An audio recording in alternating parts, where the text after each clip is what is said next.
Bonjour à tous et à toutes et bienvenue sur ma chaîne. Abdallah, c'est pas lui, c'est moi. Donc aujourd'hui, une courte vidéo concernant le garnissage des joints qu'on a vu hier, l'étape 1.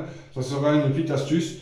Il se peut que des fois vous vous retrouvez dans des endroits qui sont inaccessibles. Quand vous faites le garnissage des joints, sur votre carrelage, il y a des endroits qui sont un peu durs à accéder avec le couteau à enduire. Donc pour ma part, sur ce chantier, j'ai eu ce petit problème.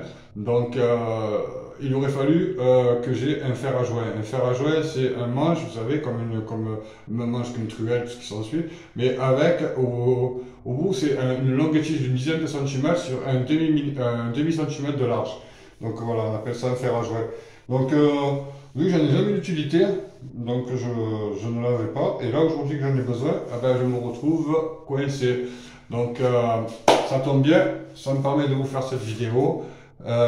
Et vous dire qu'il y a une chose qui est importante dans le chantier. En fait, dans le chantier, ce qui est important, ce que vous devez savoir, c'est qu'il y a 60% du cerveau qui travaille et 40% du corps.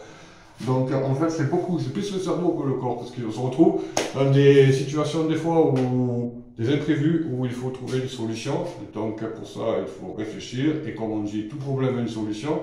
Donc, pour ma part, sur ce chantier, je vais vous montrer.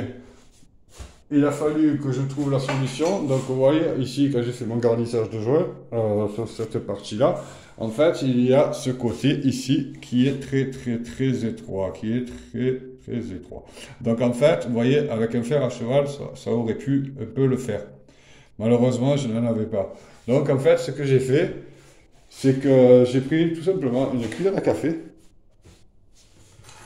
que j'ai un peu redressé à la largeur de ça, quoi.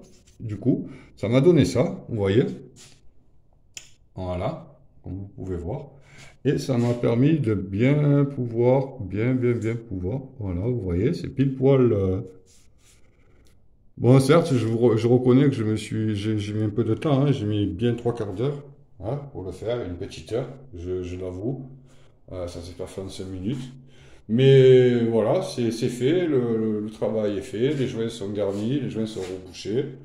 Donc voilà, voilà, c'était juste pour vous dire ça, pour vous montrer une petite astuce parmi tant d'autres. J'aurai l'occasion de vous faire d'autres vidéos. Donc voilà. Et il y a une chose aussi que je voulais vous montrer, c'est que on revient à ce que je vous disais hier, c'est pas la peine de revenir. Vous voyez par exemple ce pan de mur par rapport à celui-là.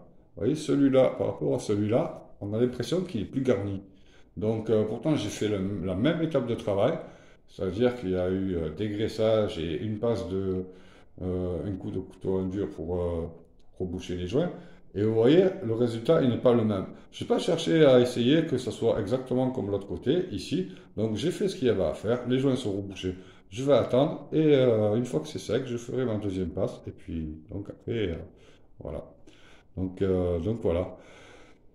Bon, sur ce, je vous souhaite une bonne journée et je vous dis à très bientôt pour la prochaine vidéo. Bye bye.